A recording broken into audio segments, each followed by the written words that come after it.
welcome back to another episode of the Always Closing podcast. Today we are in Burbank and our special guest is Sal Gomez. Hi. Hi, how are you? How are you? I'm good, how are you? Good, thanks. So Sal, to kind of start us off, why don't you tell us a little bit about yourself? Well, again, my name is Sal. I'm with the Lending Doctor. I have been in the mortgage world for about a year now, a little more than a year. My pastime, I was in banking. So I did banking for about 6 years. Did my last 2-3 years of banking in the business banking world. Oh, nice. So yeah, that was cool. I got to meet a lot of business owners and grow some connections but yeah. And then I got into actually met Greg, one of the brokers here at the Lending Doctor. Oh, very cool. And yeah, he told me about the Lending Doctor and what they're doing, and I really liked it. And I jumped ship and I went into the mortgage world. You're here. Yeah. So did you meet him through when you were working in banking? Or Yeah. He was one of my clients there. Oh, okay. So I met him through banking, and he became one of my clients, and he was always telling me, you should get into mortgage. Yeah. He was also himself in business banking as well, okay. And he did that same jump. So he was really trying to push me. Kind of lean this way. Exactly. Very just cool. because he saw the potential in it, and I agree. Yeah. I liked it. Do you think you made the right decision? Do you like mortgage? For sure. Yeah, I love mortgage. I just love real estate itself. Yeah. I feel like in anything you do, you just got to find a passion in it. And, I truly feel the challenge, because it's not an easy thing to do, no matter what side of real estate you're in. Yeah. It's all a challenging thing. So 100%. So the challenge every day and the satisfaction that you get when you actually close, it's I did this, Yes. Yeah. So that was cool. Cool. Nice. Yeah, I do like it. Yeah. Cool. Okay, so going into from you were doing banking and then going into loans. Yeah. And now you're with the Lending Doctor. Yeah. What do you guys do? What is the Lending Doctor? So we're a full service direct lender. Okay. We have a private warehouse of that we fund our own loans. Okay. And we sell them to the secondary market. So what that does is gives us control over these loans, and this is why if you go to the Lending Doctor page, you'll see sometimes clear to close in 9 days and things like that were quick, just because we're controlling the process. So when we tell clients, agents, they like quickness and they like efficiency, Of course. So we get to control that. But aside from that, we partner up with other lenders. Mm-hmm. And we can do conventional FHA, VA, and non-qualified mortgages as well. That's great. Yeah. Okay, very cool. So I know that you were saying, clients, obviously, especially realtors, they do like a very quick turnaround time. Yeah. They like, lender and escrow to be very efficient. Yeah. What do you think, as advice to to realtors, what advice can you give them to prevent any delays on escrow's part and on the lending part? So I feel like open communication. Okay. Open communication is huge. Just so, in the beginning of the transaction, especially with the client, I would say, be open about, just open communication in general, just because, if everybody knows what they're expecting and what they're walking into, it's just going to be quick. There'll be no surprises. There'll be no this and that. Yeah.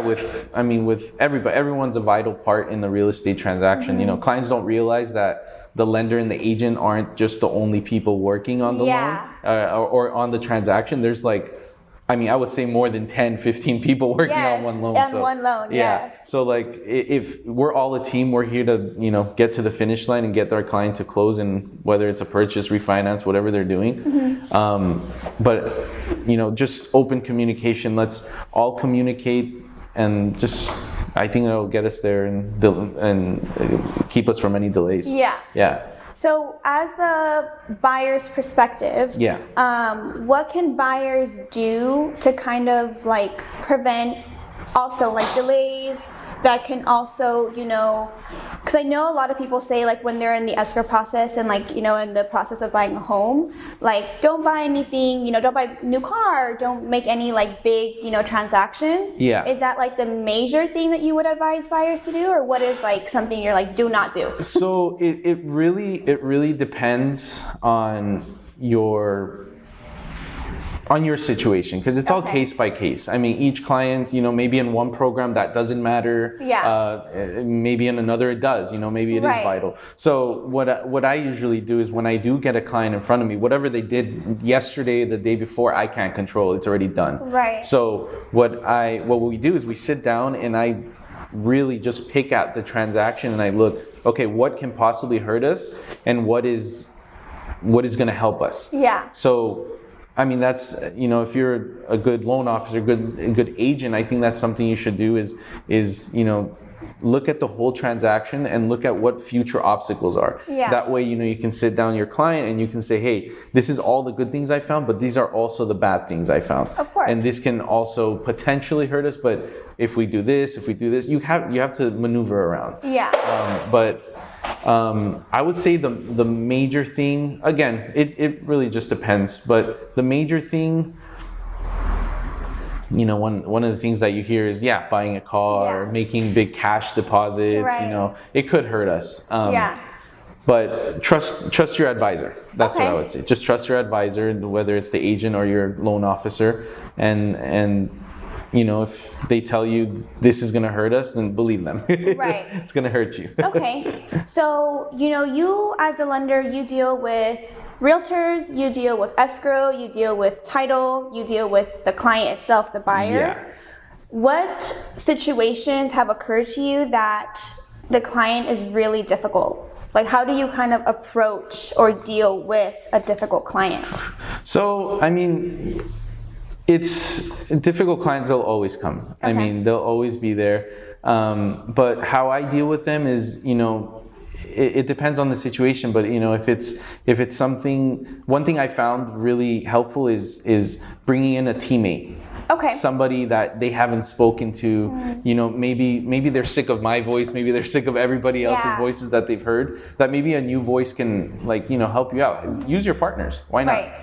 Right. But it'll be rare for you to get, all situations, things happen, but, of course. It'll be more rare for you to get a difficult client when you have already told them everything that potentially could happen. So again, on communication. Communication I found is just key. I mean, as easy as it is to find or to give good news, give the bad news. Yeah. You have to. You have to.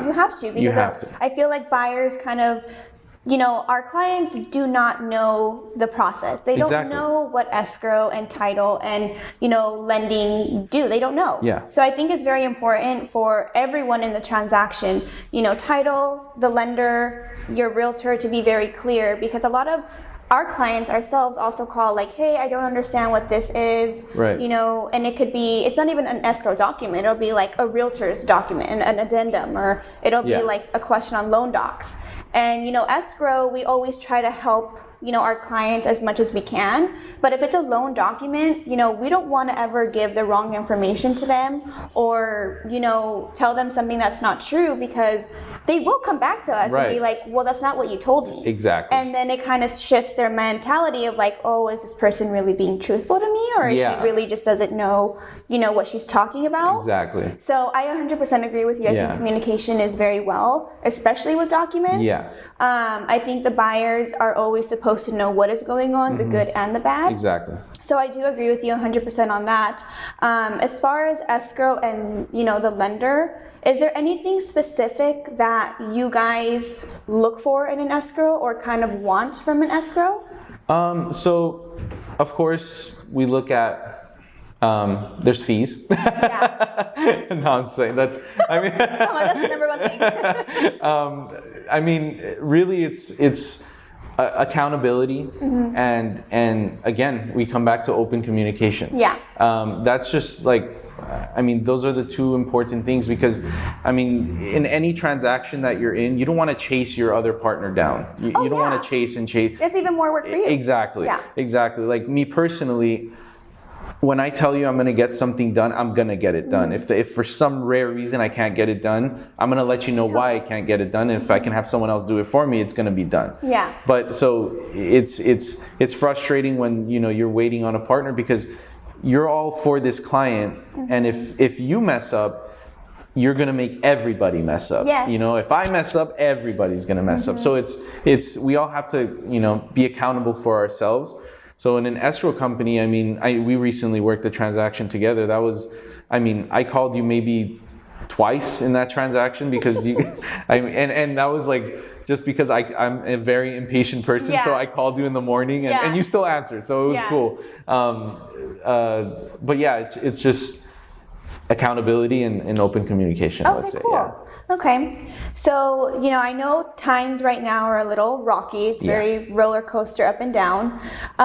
You being in the business for almost a year, do you think the market personally affects you, or is it just kind of like a regular market to you because you haven't seen, like, I mean, me neither. I didn't see the market crash when it was like 2007, 2008. Yeah. So how is the market affecting you, or is it even really affecting you? In a sense, it's, you know, when I hear my past partners who went through, because most of my partners did go through 2008, 2009 and things like that, and how bad the market was. But they also went through 2020, which, I mean, the market was booming. Yeah. And everybody was calling them to, hey, I need to refinance, or I need to buy. So mortgage business was, I mean, it was doing amazing. Yeah. And now that they've seen the shift from amazing to slow, it's a whole different story, because, you know, interest rates are high. Yeah. And they're still high. They've lowered a bit, but it's still high. Yeah.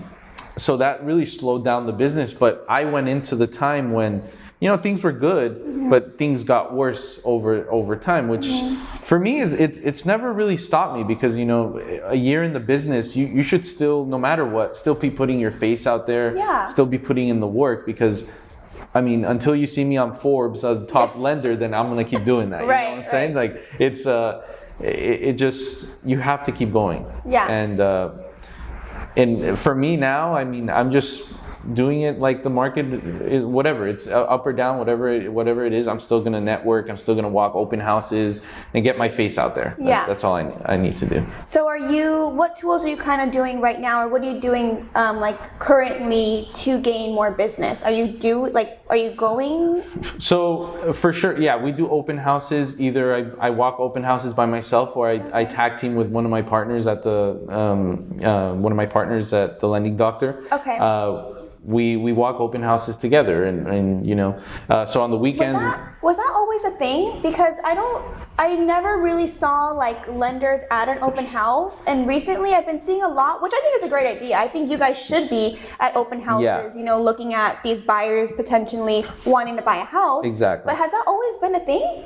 It's been, I mean, I've heard it happen. Okay. It was a lot slower when, you know, 2020, when everyone has business.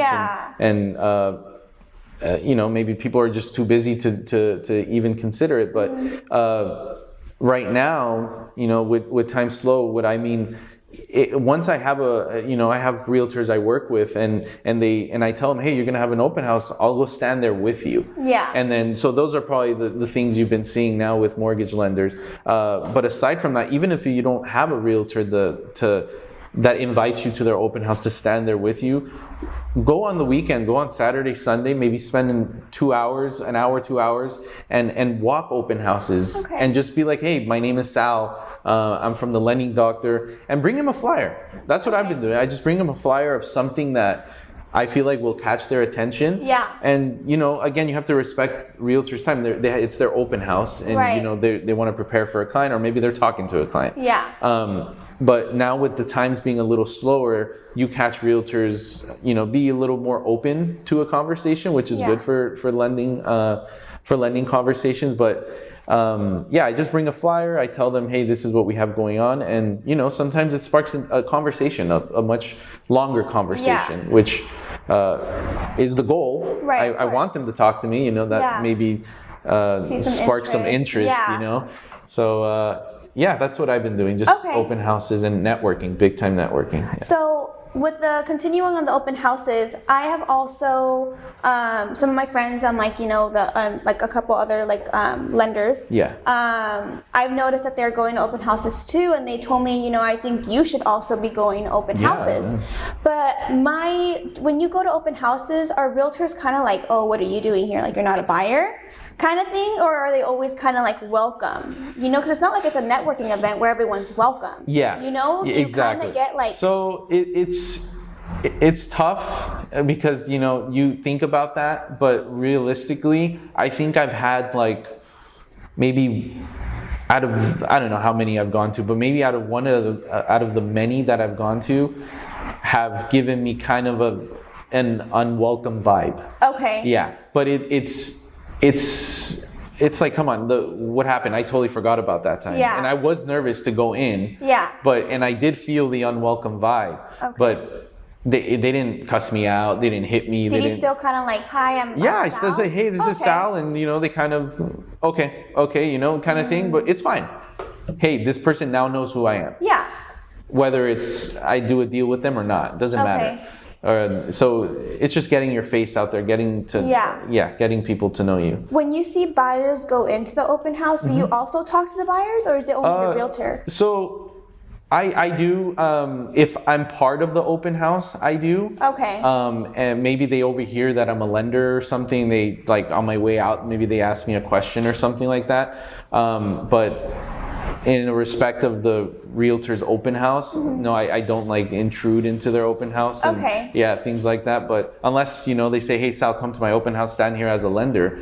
Then yeah, for sure, I'm talking to everybody. Okay. Yeah, anybody cool. who walks in that door. All right, I'm gonna give it a go. Yeah, you should. Yeah. I mean, I'm gonna put my big girl pants on. See how many escrow officers are walking open houses. Yeah. Who knows? Yeah, because I go to, I know you. I've seen you at events. I've gone to, some of your events as well. Right. And a lot of people do tell me like, I haven't seen an escrow rep. I haven't seen escrow, out here. And I'm like, I don't know why. I mean, we should. I've gotten a lot of clients from going to networking events. Just networking. Yeah. Yeah. So you also utilizing networking events to gain more business. Do you think it's benefited you? Have you gotten clients from it? Definitely.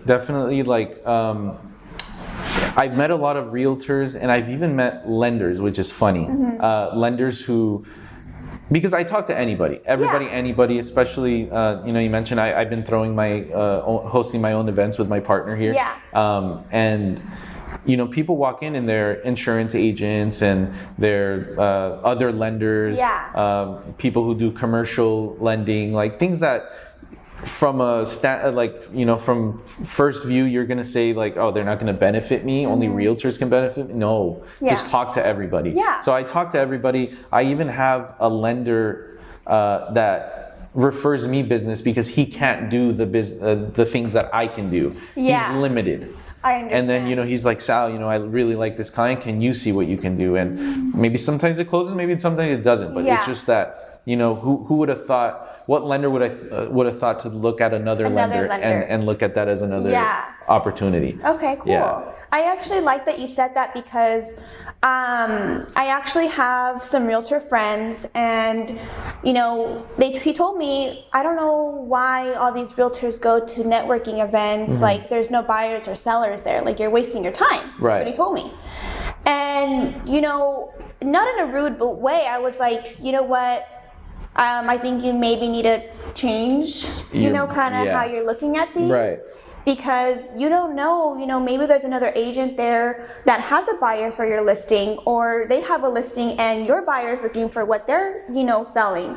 So other than people just gaining business, I think it's just good to also build relationships with everyone in the industry, make connections, because this industry is way more than just money and business. It's about who you know. Exactly.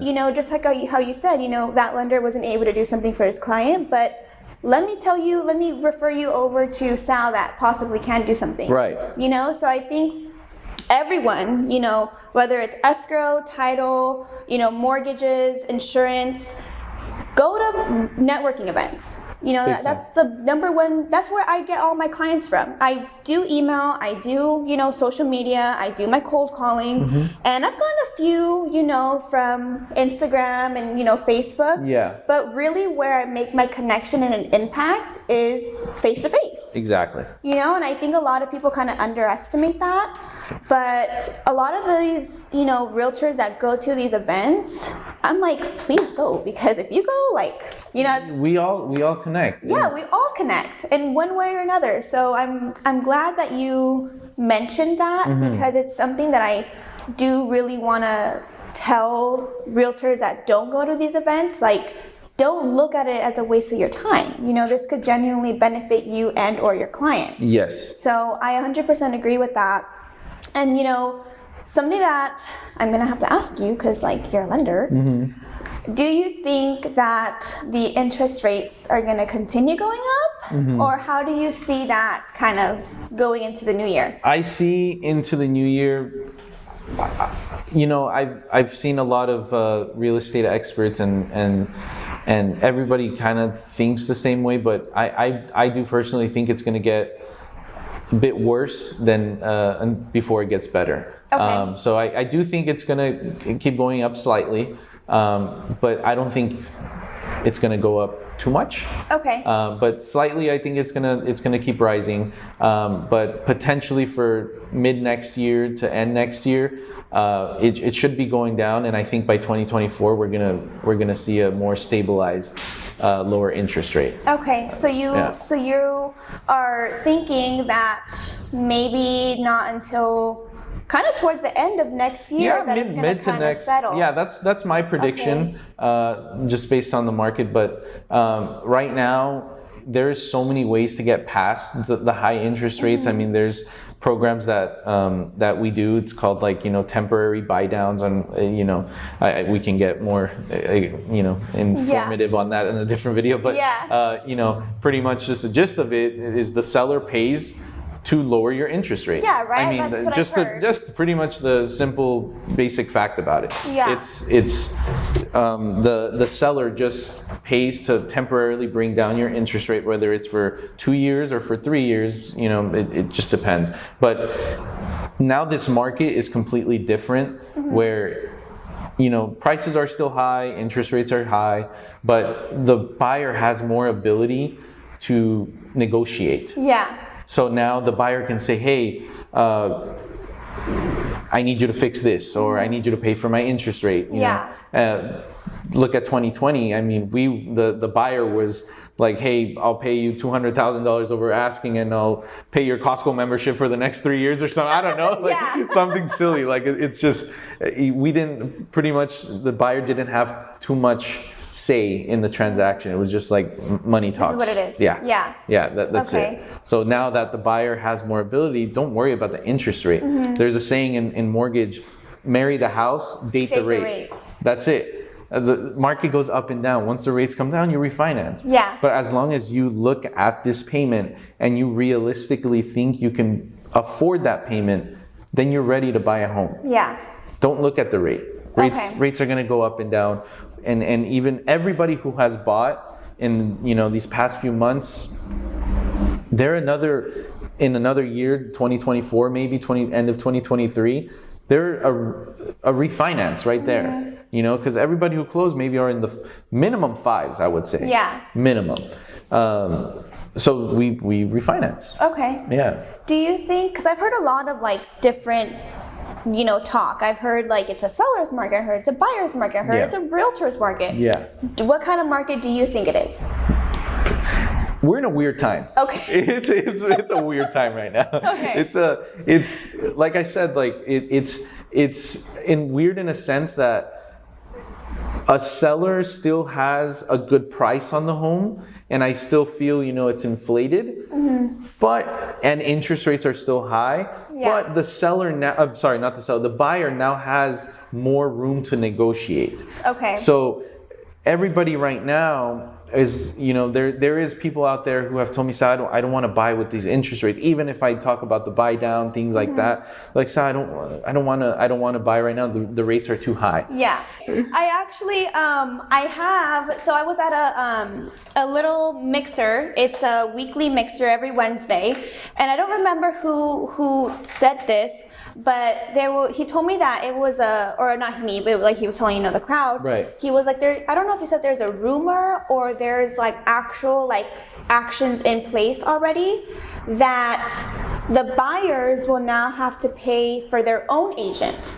You know how like the seller normally pays for both commissions? Right. So there's been talk, and it's not the first time I've heard it. I've heard it at a couple other, real estate events, and they say, the buyer potentially could be responsible for their own agent. Okay. And I personally think that's a big issue. I feel like buyers barely even have sometimes enough for their down payment. Down payment, things like that. So if that were to ever happen, how do you think that would impact on the buyer side? I think it'd be a huge impact. I mean, if you think about it, like what you just said, I mean, there's clients who are already not even reaching the down payment goal. Yeah. Because, there are programs where you could, VA, you do 0 down payment. Right. First time home buyers, you can do as low as maybe 3%. And there's down payment assistance programs. But I mean, realistically, it's just not going to work because, if you go buy a home for $700,000 and, right now a real estate agent's commission usually maybe is around 2.5% that they usually get, maybe more or less. Is like 2. I think I've seen it at least 2, but at least 2 and up. In the 2s, yeah. So the buyer they won't be able to pay that. Maybe they won't want to pay that. Mm-hmm. So what is the agent going to have to do? Okay, I only charge 0.5 or I only charge this and that. Right. It's gonna affect it big time because I mean, I don't think it should be put on the buyer. Yeah. So I know that sellers don't need to have an agent. They can do like a for sale by owner. Can a buyer not have an agent? That's a good question. I believe they could.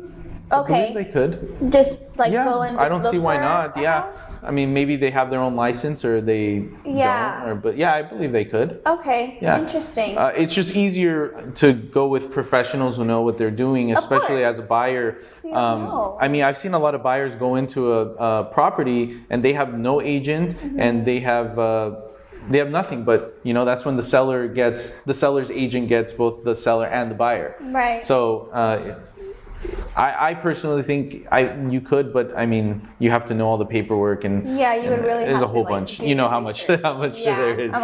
Yeah. Okay. So something that I do like to ask everyone because I think it's just genuinely important. What is your why?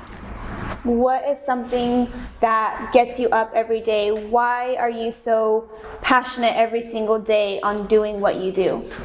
Well, I mean, my why is definitely, I mean, I love what I do. I just really love what I do, but I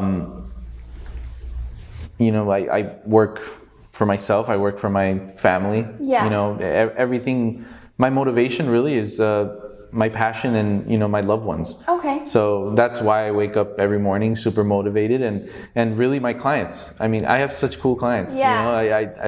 I talk about them all the time. I mean, everyone who I've worked with, we've gone through ups and downs but at the end we make it, and it's such a cool thing. And when we close a transaction, especially a purchase with a realtor, when they go hand the keys, I go with the agent too because I want to be there. It was cool. The first time I ever did that, it was with the family. They had 2 kids, and I was actually there when they gave him the keys, and the kids were like, "Oh, I want this." It was like a movie. I want this room. I want this room. And it was like, dude, this is we did this. We of course the client did their hard work, but we made sure this happened. We all had part in it. Exactly. So it was nice. That's good. But yeah.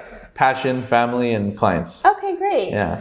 Okay, so to just kind of close us out, is there anything that you would like to add, or is there any, like, where can clients find you if they are looking to? Yeah, so my Instagram, Sal_home loans.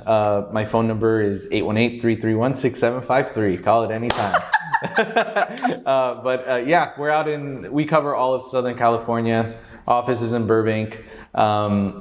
We have another office in Sherman Oaks, and I mean, we're all over. So Okay, cool. you can reach me anywhere. Wonderful. And right before we end, I do actually want to cover some light. Yeah.